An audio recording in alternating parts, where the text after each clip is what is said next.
Welcome back to the Naval News. We have an update for you on the Chinese balloon debris field that's being recovered by the United States Navy right now. The U.S. Navy ship Pathfinder is on scene right now. That is an oceanographic survey ship that's designed to map the bottom. It can also find very small objects with its very capable sonar system. That's there now assisting in locating this debris field. What we've learned over the last couple days was that the Navy had pre-positioned a few ships in the vicinity of where the shootdown was going to take place, and they were able to monitor the debris as it fell, so they already had a really good idea of where it was. Apparently it's in very shallow water, approximately 50 feet, right off the coast of Myrtle Beach, South Carolina.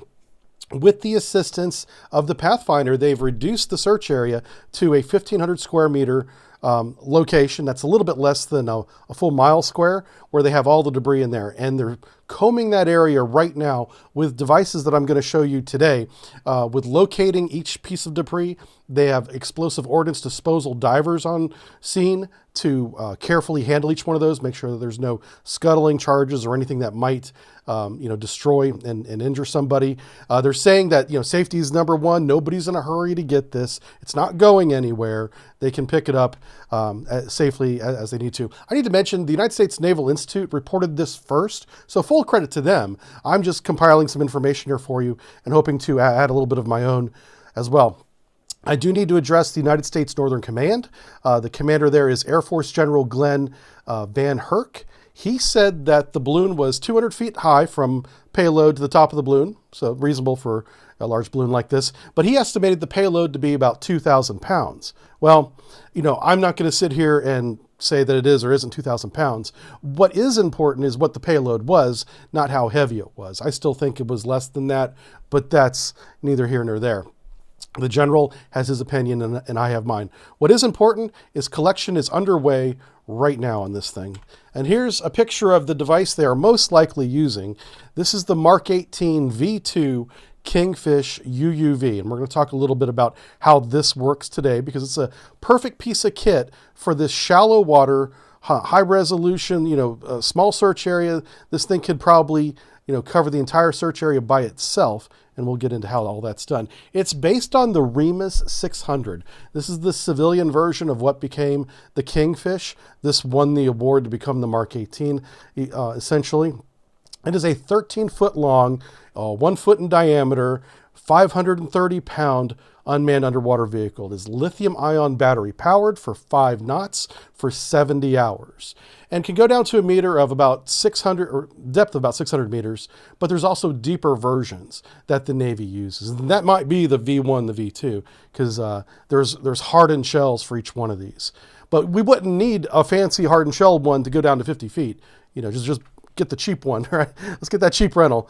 Anyway, so it does have a GPS antenna, side scan sonar. That's this right here. If you see my cursor, that's the side scan sonar right there. And an acoustic modem. This is a really cool piece of kit that allows a submarine, another UUV, a diver to communicate with this device as it does its search and see what it sees, give it commands. Very cool. It's called the Seabotics Communication Operating System, and we have that for you as well. It also has Wi-Fi. So after it's done with its pre-programmed search, it goes up to the surface.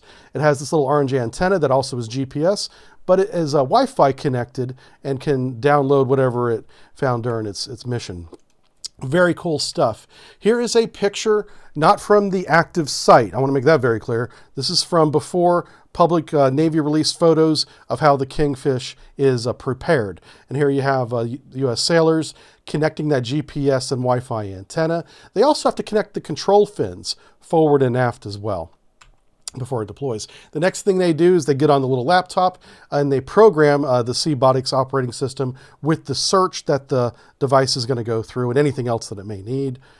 This is a picture of the Seabotics console. This will actually go in the water and be operated by a diver, and it communicates with the UUV. A very cool piece of kit.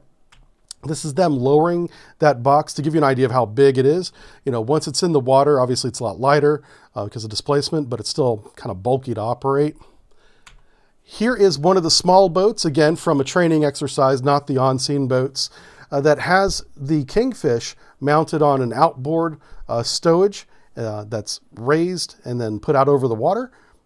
Here you can see them lowering it into the water now, and they've got a couple crew members making sure the Kingfish is Okay. Preparing it. This is what the Seabotics console looks like when it's in use. The operator there on the left is operating it, communicating with the UUV, telling it what to do. It's also seeing what the UUV sees.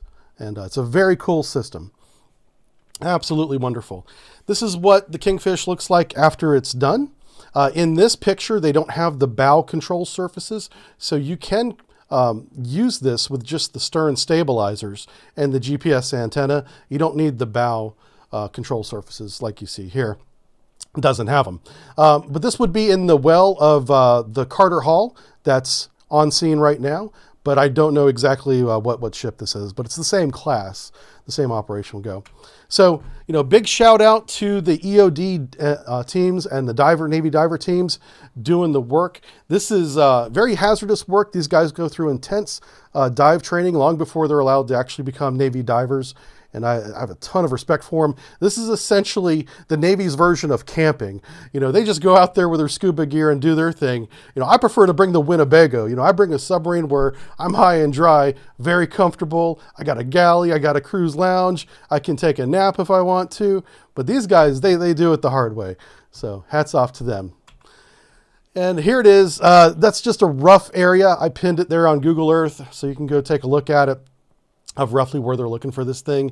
The notice to mariners and basically the stay out of our way has already been posted to all the fishermen, and they have the Coast Guard out there keeping all the sightseers away. So please let the Navy work. Don't bug them. But it's going to be interesting to see what they pick up. I'm so excited about this because now that we know exactly where it's at, and there was a small chance maybe we wouldn't find it, but we did, and they're going to recover it. So my question to you now is, with all the public pressure and attention on this, I feel the U.S. Navy or the government will have to make a statement of what they find.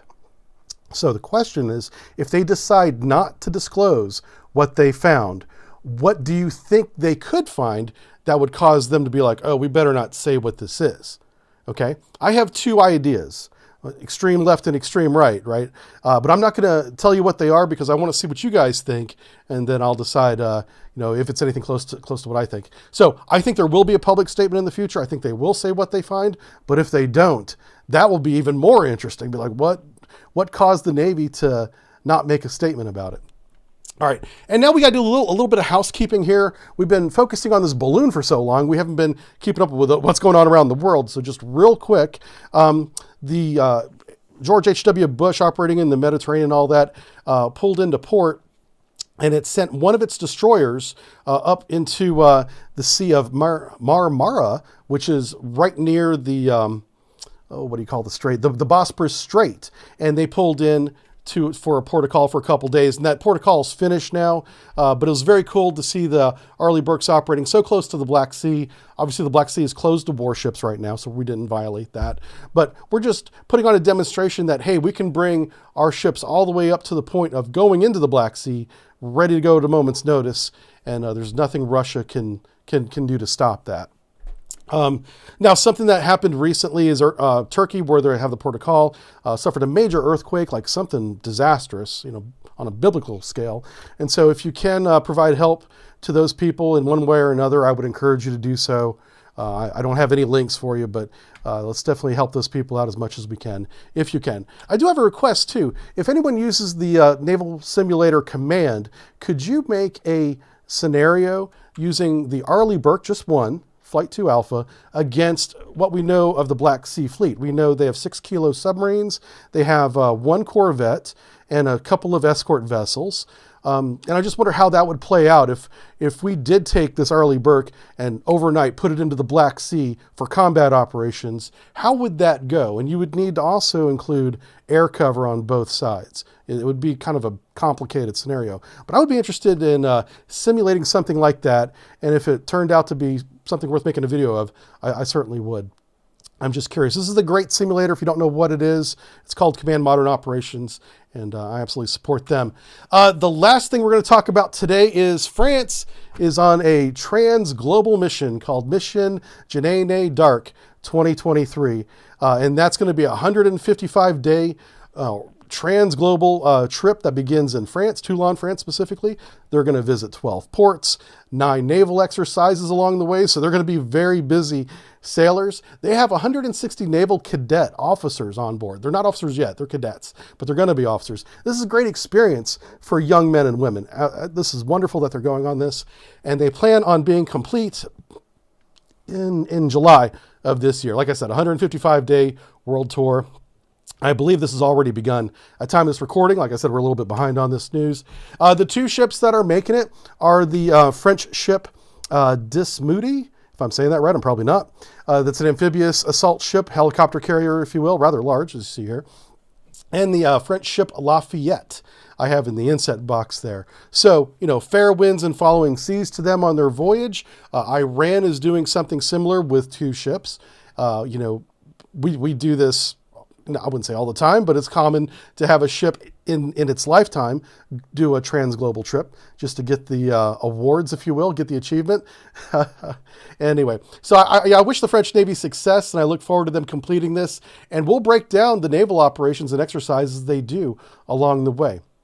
All right, thanks for watching, everybody. We'll see you all next time, and don't forget to leave a comment about what you think would keep the U.S. government from telling us what they found in that balloon.